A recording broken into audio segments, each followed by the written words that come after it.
over in Chesterfield. And earlier this week, we celebrated ribbon cutting at A. Kyle's new facility in the city. Today's event gathers experts from the site selection community for a recap of major projects from around the nation, as well as an economic outlook heading into 2023. We'll host a quick Q&A at the end of the discussion, so please hold your questions so that they can be addressed at the end. I would like to thank our sponsors, Allianz Group, Dominion Energy, and the Virginia Economic Development Partnership. And a big thank you to Allianz Partners for hosting this event at the North American headquarters here in Connecticut County. And now I'd like to ask Evan Hartman, Chief of Business Teams of Allianz Partners, to say a few words.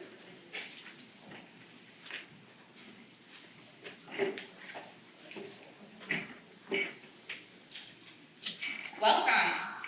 On behalf of the senior leadership team here at Allianz Partners, we are so excited to be hosting, and we're happy to have each of you here. And for those of you who don't know too much about Allianz, to share a few words. So Allianz Partners, we are the leading travel insurance and event ticket insurance provider in the U.S. and on a much smaller scale, tuition insurance. We have been protecting travelers in the U.S. for nearly 40 years, under a few different brands though, including Access America and Mondial Assistance. We are very proud to partner with some of the largest and most recognized travel brands and event ticket brands in the world. For example, American Airlines, Delta, JetBlue, Priceline, Marriott, AAA Travel Advisors, Silversea Cruises, Ticketmaster, just to name a few. And we are a global organization, but as Jen said, this here in Richmond is our North America headquarters. We have 700 of our 1,000 employees that reside here in Greater Richmond, and we are very passionate about supporting our local community. And we try to do so continuously in a number of ways. So just a quick shout out. I hope to see each of you next month at the Allianz Partners Richmond Marathon as we support sports backers in celebrating the marathon's 45th anniversary. Thank you, Emily, and thank you for serving as the moderator for today's discussion. Today we have 3 of the country's top site location consultants, no pressure on it, who have joined us in person for a tour of the region and to speak with you here today. I would like to welcome Colin Brown, Vice President Transwestern, who visited us from DC, has been here before, but obviously was just a quick train ride away or a longer commute via 95. Greg Healy, Executive Vice President and Head of Industrial Services at Savills. Greg is joining us from LA.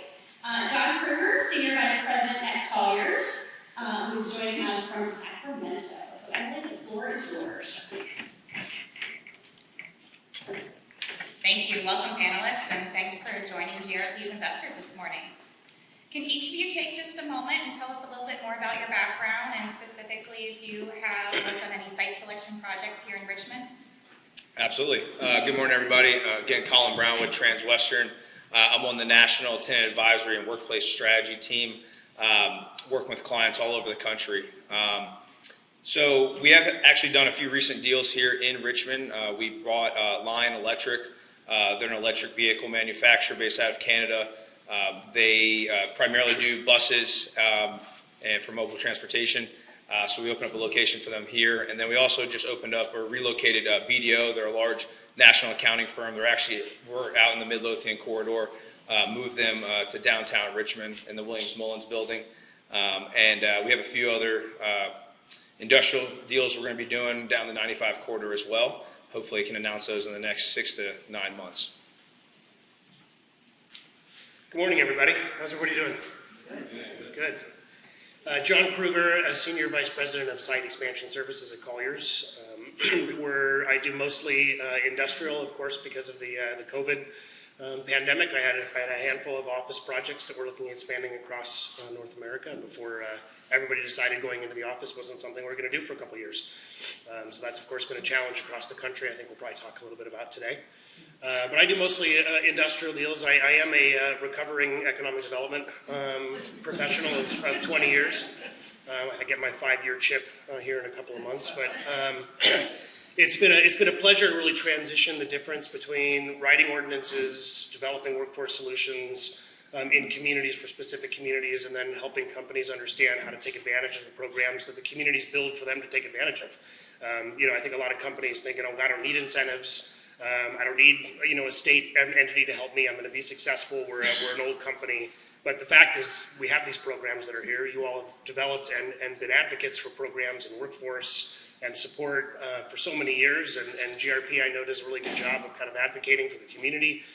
But if companies don't understand that the community built these things to take advantage of, to create the jobs, there's no one to help put those things together. So I was really excited to be able to kind of move to the other side of the equation on the transaction and help companies understand what's available and how to use workforce and where to go. So excited to be here in Richmond. This is my second trip to Richmond, and I would love to have clients that have looked at the East Coast for me.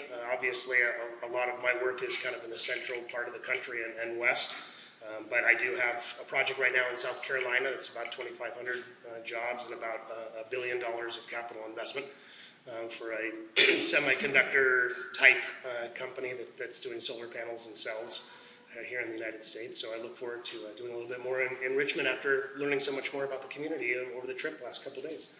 So thank you very much for having me. Look forward to talking to everybody. Good morning, I'm Greg Healy. I'm with Savills. Many people can't even say the name Savills, this is the brand. It's a British commercial real estate firm, very large in Europe, very large in Asia. Came to the US about 8 years ago, acquired Studley, which is tenant rep office primarily. I lead the industrial practice for Savills North America. I was formerly with Colliers. John and I worked together at Colliers in the past, and I jumped ship about a year and a half ago to lead this team as we're growing. And my background specifically is on the user side of industrial real estate. I was with Honda for 11 years doing global supply chain. And so it's a really important thing, obviously, with the industrial uses. Like, what are the key drivers for your companies? What's really making one decision versus another, where to go? So I lead that practice in North America. And what I do, I primarily go in, meet with the clients, kind of quickly understand what they want to be in 5 years, 10 years, what sort of communities align with their goals and their vision, what communities have the infrastructure in place, and then I pass it on to our teams across North America and our site selection teams across the country to help close the deals. So I don't close any deals, I really work on the strategy side of the business and I help quarterback the deals. And as far as projects in the area, we do represent Plenty, which people are familiar with that brand, and we currently have another farming or agriculture project that this area has been shortlisted for a project here also, so we're working on it. Great, thank you, gentlemen. Savills, I will follow that. Yes. All right, can you all tell me some mid-market locations that are really standing out post-COVID, and what are some best practices that we should be learning from? I guess I have the mic to start, right? Which markets are standing out? So it depends. It depends. Every company has a different sort of driving force on where they locate and why. But I can say, as far as trends, most importantly, what are the trends we're looking at? What are the main considerations? It used to be for supply chain, and again, I represent only industrial users.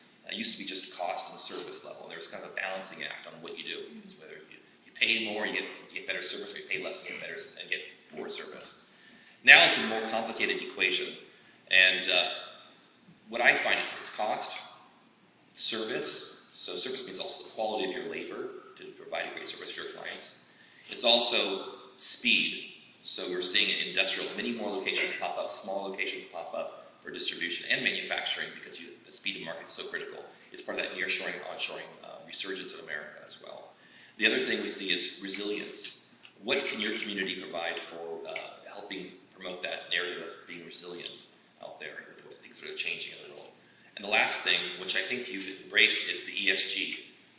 Diversity, also inclusion, and environmental stewardship. Those are things, all those 5 variables, you have to answer those questions when you're looking at a client. We have a lot of European clients, Asian clients, and large clients, which Fortune 500, Fortune 1000 companies that have to report these goals. So it's important to have all 5 of those factors in your equation. Now for the industrial side, which markets specifically, Phoenix has gone crazy, gangbusters crazy, because of location. And I say location because of it's the extension, it's the Inland Empire far east, really. As you see this incredible growth of industrial distribution facilities, Phoenix has grown tremendously for distribution. A little bit more favorable labor laws than California. California, easier to do business. Also proximity to other markets, of course Texas. People always say California gets upset when Texans steal our jobs. We say take those jobs, you get better ones coming in to backfill them, right? That's how we look at it. But the Southeast, very, very strong. We've seen obviously Florida go crazy. We've seen Florida translate now to Nashville and the Carolinas, and now maybe it's time for Richmond to be considered too. I would say for this region, what's really going for you is, of course, location, location, location. Those 5 variables I talked about. The Port of Norfolk being one of the fastest growing ports in America right now, and being a very fast port, also turning over product. That's very important to our clients. And then as we see this growth in the southern states, as the Southeast is the fastest growing population in the United States, the ability to access both the Northeast and the Southeast from a centralized location is critical. It's really critical. So I think that's what you have going for you here, and also being, again, a very diverse and inclusive environment, and an opportunity where you don't have institutional capital already cornering every single piece of the market here. There's still opportunity, I think, in this market because it's not as developed as Charlotte, for example, or Atlanta, for example. So I think those are the areas where I think this community can really shine. And one more comment I would say, which is paramount to all my equations when we're talking to our clients, is who are you? Who are you? What's your unique identity as a community? Because when you go through the different data sets, it's kind of like airbags in a car. Every car has airbags. You don't buy a car because it has airbags. You buy a car for some unique quality or feature in that vehicle. So think about it when it comes to Richmond. What is your unique value proposition to your clients? What's super differentiated in your community? And it's a hard question to answer, but those are the sort of cultural texture that our clients like to hear about and say, oh, this aligns with our values. This aligns with something which we think is also important to us as an organization. So that's my homework for you as we leave today. But again, this is my second time, like John, being in this community, and I'm looking forward to learning more. Yeah, Greg brought up a handful of really good points, and I think from a community perspective, so I'll start with the cities and then kind of talk a little bit about why. But see a lot of expansion. You really, part of answering this question, you can really say what communities across America have added the most people over the last 2.5 years. So you can go in there, and some of them are surprising, especially for someone who's done economic development and site selection for as long as I've done both. Tampa, I never would have thought I would have had as many companies kind of looking at Tampa, Florida for options. But again, it's about the workforce. It was the question before the pandemic happened, and it's still the question. Where am I going to go to find the workforce? And I call it the Where's Waldo exercise. Where is your Waldo? Define your Waldo for me. What does that look like? Is that going to be mostly scientific engineering, mostly STEM field graduates? Is that going to be mostly material handling? Because I do a variety of projects, from really heavy industrial that need, millions of gallons of water every day and millions of gallons of wastewater, and that's really driven by infrastructure capabilities. So really understanding what your community has to offer from an infrastructure perspective is it's in the ground and it's permanent. But then talking to me about and this is both my hat on as an ex-economic development person and my site selection, don't let me bring my client in and have your mayor start talking about quality of life. Every mayor, and as they should across the entire country. You shouldn't have a mayor who doesn't think they're in the best community in the entire universe. That's the whole point, is that they think it's great and they want to make it better. But drive that same conversation towards why people like your community and are moving there, because you're proving to my client that Waldo will be there when they need to hire Waldo. So you want to talk about your workforce, and the communities that are being really successful have had people moving there now for the last 2.5 years, faster than any other community in the United States. So that's really changed. You're seeing a lot of movement around Salt Lake City. Phoenix, of course, is a big one. Phoenix has been, kind of big for a long time. And I remember when they went from 300,000 square feet was a really big industrial project in the early 2000s. People talked about putting a 500,000 square foot building in, and they're like, you're crazy, 500,000 square feet, who's gonna take that down? That's nuts. Now someone builds a 1.5 million square foot spec, and they're like, well, that's good, 1.5 million square feet spec, let's go do it.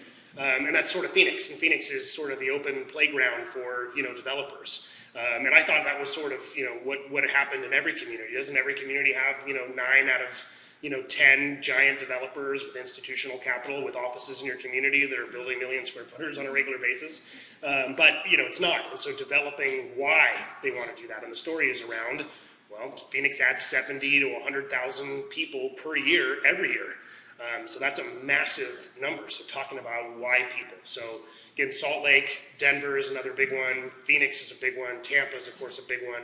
And you see the Carolinas sort of come off the charts. I mean, those are ones that I didn't really hear too much about, except for RTP, Research Triangle Park, RTP.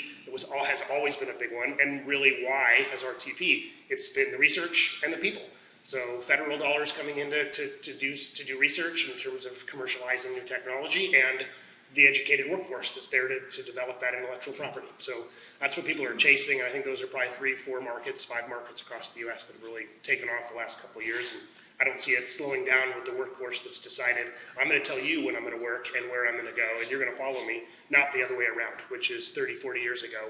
I'm going to go where the jobs are. Now people just go, and I'm going to sleep on a couch for a year, and then I'll find a job, or I'll make a job. I don't care.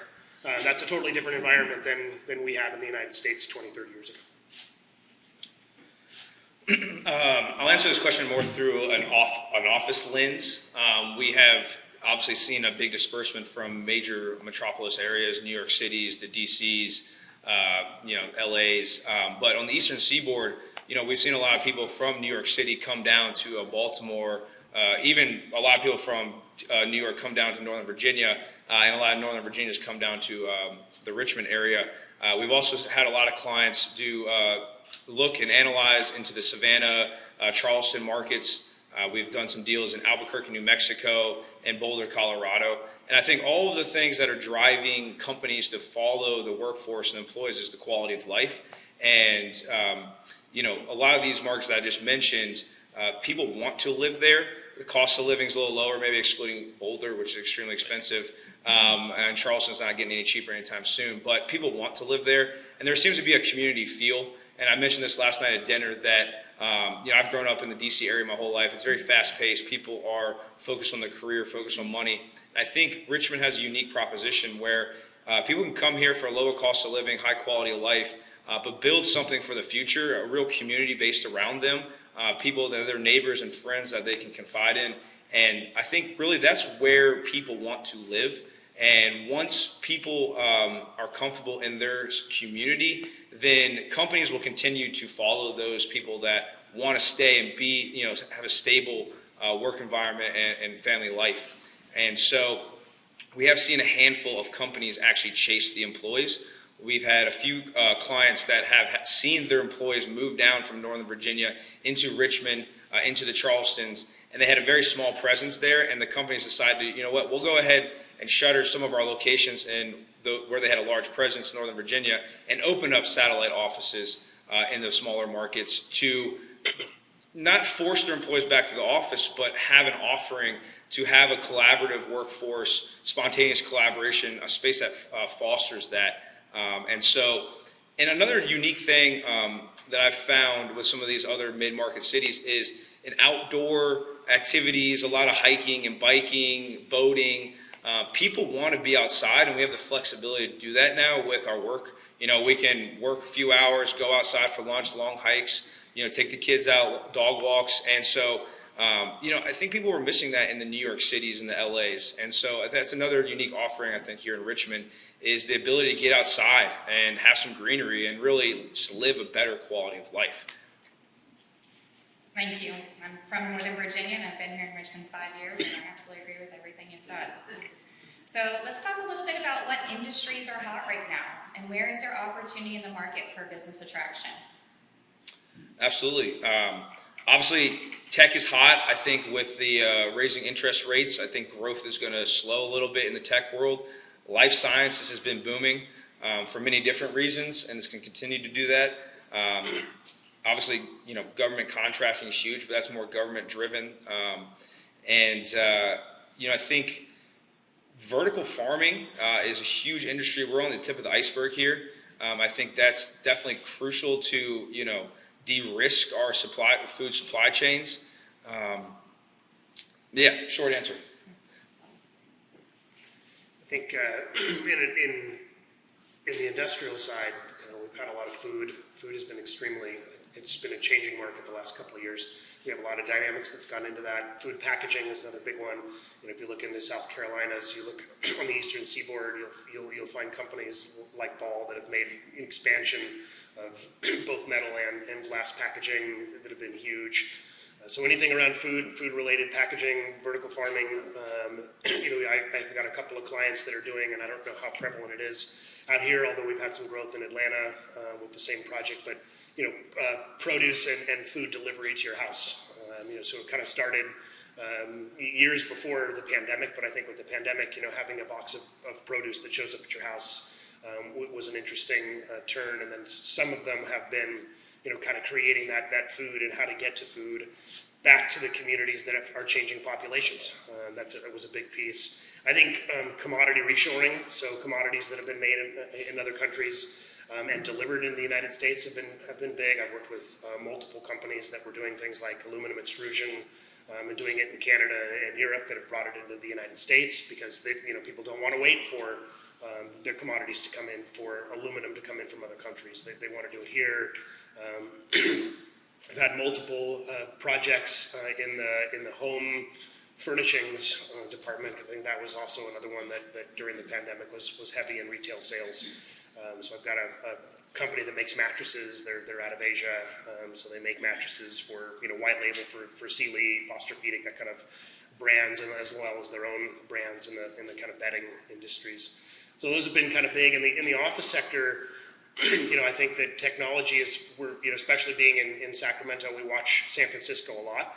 Sacramento historically has been a spillover community. When it gets super hot and frothy in San Francisco, you end up with these companies that are popping out and saying, hey, I'm going to be in Sacramento. I'm 2 hours away from one of the biggest technology hotspots in the world, and I don't need to be in there, but I need to be close. So they want to kind of understand being close to those technology companies. So I think we're seeing a lot in the financial tech that is still booming. We're still seeing a lot in cybersecurity that I think is an industry that a lot of us haven't done a lot of work in because it's relatively new.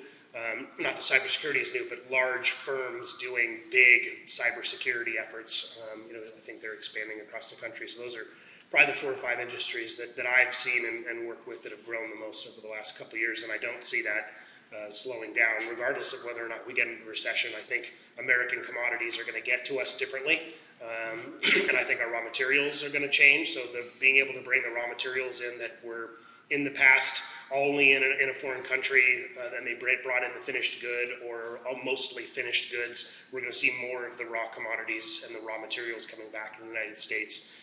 We only have a few quartz manufacturers in the United States, which is interesting. So the CHIPS Act, if you've followed that, is really something to try to bring a very critical part of our supply chain that was basically all offshore. Anybody who tried to buy a car in the last 2 years knows how shortage of chips that we've had. We've all seen pictures of Ford with hundreds of vehicles in a parking lot because they didn't have the chips to do it. So bringing in quartz, which is silicon, and still doing ingots in the United States and cells in the United States, that all moved out over the last 20 years. So now we're trying to bring some of that back again. Now we have no supply chain for it.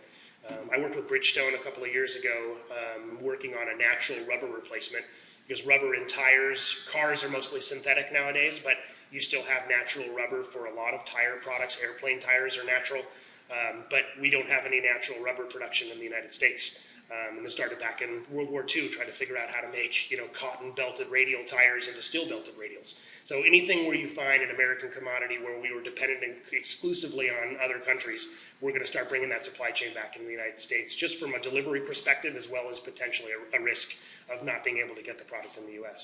So that's going to drive what industries over the next couple of years are going to be really important for us. It's tough to be the third guy in this question. Ditto.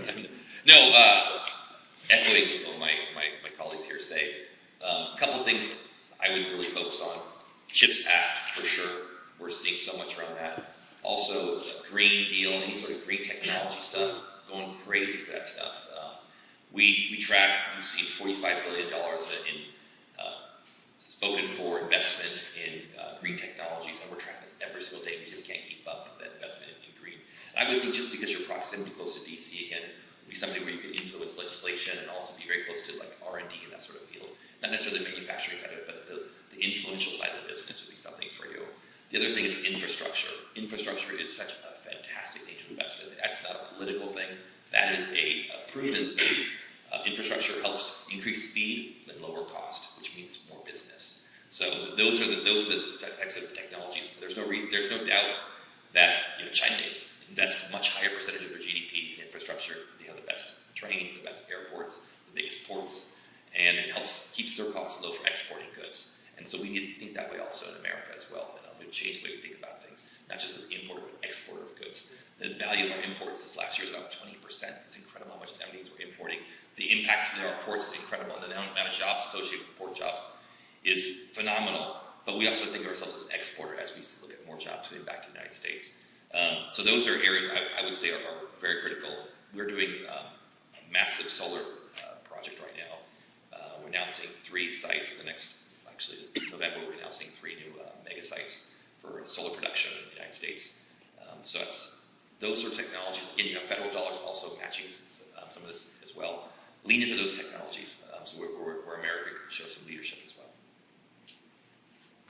Great, thank you. So CoStar announced a major expansion in December, and then in June, Legoland announced a $1 billion investment in a manufacturing facility. Both of these companies chose Greater Richmond based on ESG factors. Now, Greg, you talked earlier a little bit about ESG, but can you give us, all of you, give us some examples and talk about how environmental social governance is influencing your clients' decisions with expansion or relocation?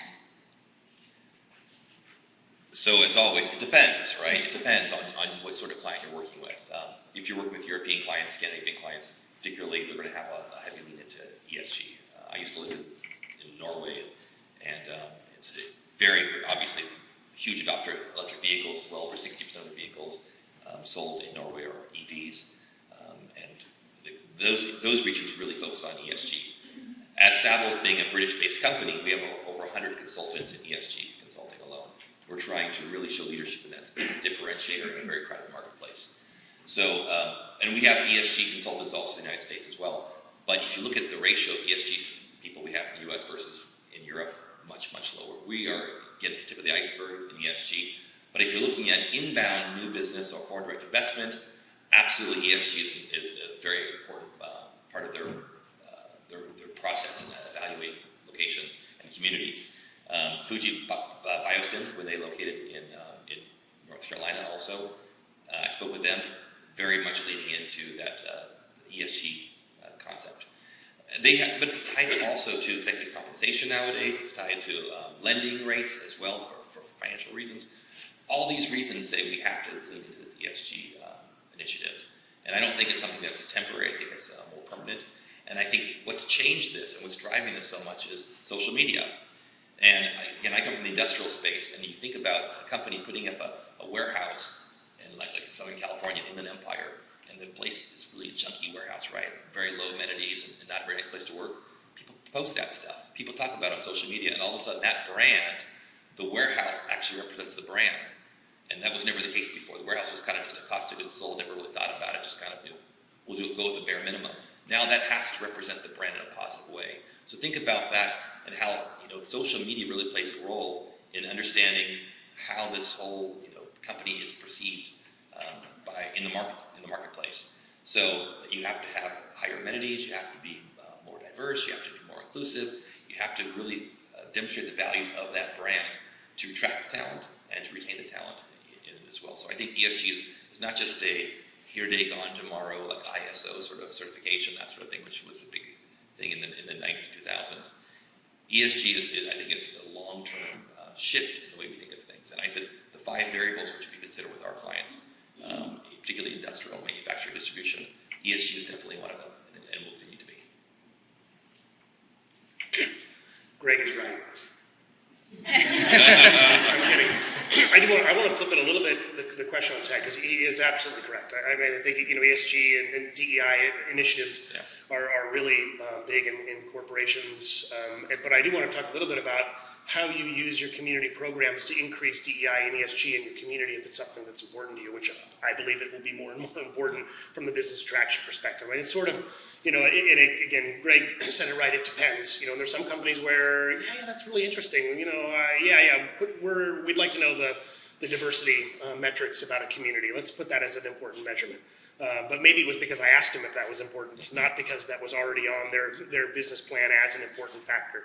But for communities that are really trying to drive DEI, that are really trying to drive your ESG, consider talking about what your community programs are doing to make sure that is part of your eligibility for something like incentives. I just went through a project that was a very large project. They're working with technology out of MIT to do supercomputing around optic chipsets, way above my pay grade on the science and technology side. But we had a 2-page response to a California state incentive as part of the requirement to get the tax credit incentive was to walk through 2 of the 4 board members that approved this incentive called Cal Competes was a requirement. So I was briefed prior, make sure your client has this. You will need to respond if the board member is present. She will grill you. She will pull yours off the consent agenda, and she will start asking you questions about this. So we had a 2-page document on what are we currently doing for DEI, what are we doing in the future. This is still a young company, but that was part of the requirement for getting a large tax credit from the state of California, was to make sure we had all of our DEI in place and we had a program for the future on making sure that we had things like that diversity, equity, and inclusion piece built into our company, or they weren't interested in incentivizing. So I think about that other one, because then you can start saying, yeah, it's important to us. It's extremely important to us. In fact, we've made that part of the eligibility for actually getting community support, that you have things like ESG and DEI built into your company. So if it's important, which it will be, I would consider looking at how you consider those questions of companies that are looking at Richmond for incentivizing or any kind of community support. All right, so a lot of our clients we have, as they were looking for spaces or sites, obviously ESG is kind of one of the top criteria, really close to cost. And that has to do with the employee and the labor side of things, where they want their employees to feel comfortable in this new era. And obviously the environmental side is huge, especially from a workplace strategy standpoint, having a place where employees feel comfortable and a healthy environment, from just lighting and to MERV filters and to just outdoor space and collaborative space. We've seen a lot of clients take off buildings that do not have gender neutral bathrooms or mother's wellness rooms, and so there's these things that are starting to come as a part of every search for our clients. And so I've even had clients look at the capital stack of how these buildings are financed and who the equity partners are and what is their ESG policies, and really understanding who owns the building, where is this money going to. And I think that's something new that we have never really got into. And that information is hard to find, but the companies that have especially the landlord side and the investor side that have these policies are actually in the forefront of that, and they will bolster their policies they have. And so that's been a way for some of these landlords to win some of my clients, is actually be in the forefront with their ESG policies. And so, overall, I think, this is going, to continue to, compound itself over time. I think Forbes put out an article a few years ago saying if ESG is not in the forefront of the company's initiative and on the board discussions, that they will lose market share over time. And so I think it's obviously important, and it's something that everyone needs to be focused on from the real estate component side as they're delivering new office space to attract tenants. And so I'll leave it there. Thank you. You all touched on, ESG factors when you're thinking about it from a company or building perspective. But how are you scoring communities when it comes to ESG, and what factors are included? Definitely diversity in the workforce. I think, walkability is another thing from the environmental side, public transportation. And, it's ranked with environmental being very high. I think diversity and inclusion being right behind the environmental side of it. And obviously, I think the governance side is probably obviously the third most important factor. But I think that's the rankings that we see. There's a reason I guess it's called ESG, right? I think one of the factors that I get asked a lot about is sort of, what are the diversity, equity, and inclusion initiatives in the community. And if they've got something like, bathroom bill, or something like some of these that have been, hit the press, especially, representing a lot of California companies or West Coast companies, making sure that, again, their employees of whatever background, whatever orientation, whatever gender, no gender, that there's a comfort level there. So I think, a lot of times we're looking at things, and it's hard to do because there aren't a consistent set of data across the entire country quite yet around ESG. There isn't a singular ESG, marker where I can say, what's your ESG ranking? Like educational attainment level, that kind of means something. We're still trying to develop that, but I think we're at the forefront of this. So if communities start figuring out how to advertise themselves with their ESG metrics, I think you probably start, elevating the conversation around your community. So I'm going to coin that one. I'm going to trademark it and go back and start talking to my clients about community ESG metrics, because there isn't a set. We can't just go out there and go look it up like we can most of our data. We can look at percentage of GDP spent on education. We can look at infrastructure spend. We can look at all those numbers, but some of the ESG numbers aren't out there yet. So when you look at diversity in a community, you look at anything from, I've had clients look at, ethnic diversity, religious diversity, gender diversity, minority diversity, and there's like, 7 or 8 kind of ways of splitting the diversity numbers up. But really finding a way to talk about ESG in your community, I think, and developing how we metric that is a great idea for communities to start really talking about how they're doing equity, inclusion, and the ESG. I'd just like to comment on this very diverse panel we have here today. Lucid white males in their midlife crisis. We don't really have a way of measuring the ESG. We don't. As John alluded to, there isn't anything clear cut. There are certain drivers that certain clients ask for, specifically whether it be income or minority representation, those sort of things, but it's completely one-off. There's no sort of, as John said, there's no sort of specifics that we're looking for when it comes to understanding the community in that sense through ESG. What I will like to add, though, that the diversity position and really proving that diversity card to what John said earlier, which I really like and I believe in, is you just can't say it, you have to prove it. What's in your pipeline to promote diversity, to promote inclusion, promote environmental policies, those are things. What are you doing in policy to act out what you're saying? Because, again, like I said, the airbags, everyone knows we're a diverse community, we're very inclusive, we're great location, best quality of life, and I said, okay, heard that, the next community. So what are you doing about it? Just don't say it, prove it to me. You're going through those when you're talking about diversity and inclusion. So I guess that's it for that question. I had another question, another comment too, but I forgot. Thank you. So knowing there's not a specific scoring model for ESG, do you all have a perspective of how Richmond's doing in this space? Day two for us here. We heard the presentation yesterday on it. I will say that the sense we found is that it's inclusive so far.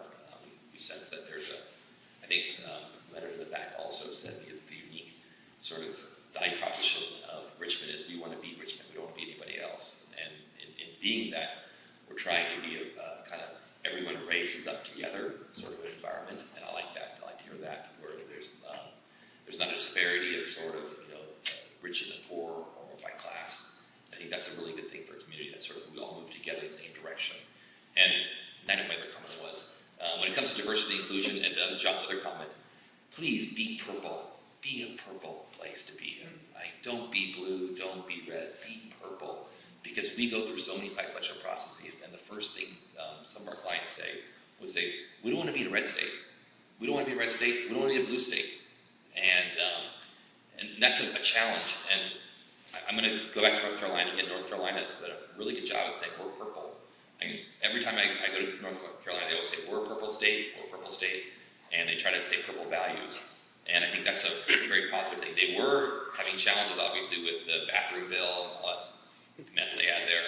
And we represent Apple, and so we said, put the brakes on here. We just cannot go to those sort of places. Be purple, because purple means that we're socially progressive, but we're also business friendly too. So think about it that way. Position yourself as that.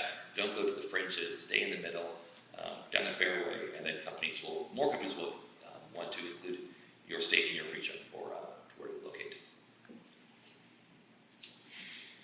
I think again, from a 2-day, and looking at the information, visually speaking and walking around the community, and I got into town Tuesday night about 10ish, which West Coast is about dinner time for me. So I started asking the concierge, hey, it's 11 o'clock on a Tuesday night. Where do I go get food? And he didn't even hesitate to say, hey, there's like a 10-block walk. It's over there. There's a great little place. And if you haven't had the banh mi sandwich at Cobra Cabana and you want to try something brand new, go to Cobra Cabana and have a banh mi sandwich. It's fantastic. But I was surprised at 11 o'clock at night that there were 4 or 5 options. Part of that is having, your college students. We love our college students for diversity in food offerings and evening options. But just walking around and kind of looking at the community, looking at the people in the community, and hearing a little bit about the focus itself and the conversation itself. We go to so many places that it's never brought up. It's just not something that the community is focused on. The economic development teams aren't really driving those things. So I think just from the sheer fact that it's been a part of what the questions are and it's been a part of what the presentation looks like, we can tell that ESG is elevated in the community. But again, it's hard for me because normally, we come in there and as, numbers and evaluators for our clients, we're used to asking things like, what is your percentage of GDP for education growth? We ask these specific numbers where I can come back and say 10, 100%, but there isn't one yet for ESG. It's just a matter of the conversation. So the fact that the conversation is happening more here than any other community I've really visited in the last handful of years, I think, shows to me that ESG is important. And so we can go back and clearly say to clients that are developing ESG priorities for themselves that Richmond would be an option for that. So I'm a little more local than these two gentlemen. I've actually spent a decent amount of time here in Richmond through my college years. And over the years, I've always felt that Richmond's done a very good job of having an inclusive community, of taking all the stakeholders in mind when there's new projects, new developments. It's probably one of the most diverse communities I've ever been to. You have politicians down to the artists and tattoo artists, and you have all walks of life coming here through the university. That really does build a community that is extremely welcoming. From the environmental side, I have a lot to learn about what the infrastructure here is in Richmond. I know that there's initiatives, and you have Dominion Energy here, right, headquartered, and so they're at the forefront of that conversation throughout all of Virginia with wind and energy projects. And so, I think the question is, how is Richmond doing with ESG? Overall, I think y'all are ranking very high, and I applaud y'all for what y'all have done and continue to. We'll applaud y'all and bring some clients here to continue to look at Richmond. And so just keep up the good work. It's a great town. It's welcoming. It's diverse. It's prosperous and fruitful. And so there's a lot of good things going for Richmond here. Thank you. I think I'm going to try to get one more in before we do audience questions. So we're coming out of the COVID fog. Many companies are back in the office, at least part-time. What are some of your office-heavy clients looking for post-COVID? I know you touched on a few of them when it came to, we're talking about DEI. Are there other things to note? Absolutely. I think one of the biggest ways to get employees back to the office is reducing commute times. I think that is the main detractor of going back into the office. So either through satellite offices or through workplace and drive time analysis of how can we reduce commute times for our employee base. Other things, obviously amenities of the buildings. Employees want something they can't replicate in their nice apartment building, right? So is it rooftops? Is it gyms? Is it happy hours? But a big thing that we've seen is it needs to come from the leadership side. And people don't know why they're coming to the office if half of their colleagues are on Zoom calls across the country. So I think leadership needs to be more intentional with how they bring employees to the office and basically making it well known, this is why you're in the office today. We're going to collaborate for a few hours. We're going to go out to lunch together. We're going to have, a brainstorming session together. And then we're going to go out to happy hour afterwards. And maybe this is only twice or 3 times a month, but I think being more intentional with why we are bringing the employees back to the office will give more clarity to the employee, because nothing's worse than driving an hour to your office to then sit in a corner and jump on Zoom calls with your colleagues who are not in the office. The whole point of us coming to an office is to collaborate and to be a part of something bigger than ourselves. And so I really, even when we're consulting with our clients, we're pushing them and we ask really hard conversations. What are you doing? What are your initiatives to have inclusivity in the office to foster the water cooler talk? And so I think there needs to be more intentionality around the office other than just, I want to see my employees in the office. Because no one wants to be micromanaged, and being mandated to come back to the office feels like you're being micromanaged. And so I think when people have also the flexibility to come to the office in a place where they want to work, and they know their colleagues are coming back to the office, then we will get more people back into the office. So technology, say you have an app where your colleagues just reserved a conference room, you get notified of that, and maybe that's a push to come into the office. Or what initiatives are going on in the office? Is it, different happy hours or lunches? And just being notified and being informed, I think, is a key component of getting people back into the office. And obviously, not every industry can do this, but having flexibility of, we have an open door policy. We're not going to mandate you being here. And then the final thing is the design of the office space. I think we need to get away from the sea of cubicles. People can do the cubicle work at home. Right. Let's do more collaborative spaces, large conference room, lounges, outdoor space at nice times of the year. I think that's super important to getting people back into the office. I was hoping you didn't bring that last one up because I think it's brilliant. I wanted it. But having this cubicle spaces, which you do at home now. I mean, if you don't come into an office to sit in a cubicle by yourself and work on a computer that probably isn't as comfortable a chair or a room, or if it is, that's what the office space is for. So really understanding why your employees need space and what kind of work they're doing, and accommodating your real estate to match. And it's VSP is a good example. They're not a client of mine, but I have a lot of clients that are looking for the same thing, and partners, especially out of the Bay Area, that are looking for these kinds of things. Don't build space for the cubicle farm that you had before, but people are coming into the office for 3 or 4 different things. It's the collaboration, so knock out some of those and start building small to medium-sized conference spaces so that teams of 5 and 10 or 15 sit down and work on a project, and 2 days a week they do their project work. VSP is one of the largest insurance companies for vision service providers, name of the company. But glasses insurance, if you have a corporate insurance, VSP is one of the big providers. But they come in there and they work on large projects around and having product teams come in. Hey, this team is going to come in 2 days a week for 4 hours. We're going to work together. We're going to be in one conference room. We're going to work on our project stuff. And then when we're going to split apart, we may as well do that at home. I don't need half these companies. So really building space, and then I'll answer the question with a question. Why is it that in a market with 20% office vacancy are you building so many buildings? And the answer to that question is the answer to this question, because people want different types of space. They want newer space that looks comfortable. I don't want to go to the same cubicle I've always gone to. I want to go to a cool space. I want to go to where it's really, I walk in and be like, dang, this is a nice space. Now I'm in some nice space. I come in for a reason. I come in to collaborate. And then when I'm going to go sit and go heads down time, I don't need it to be in the office anymore.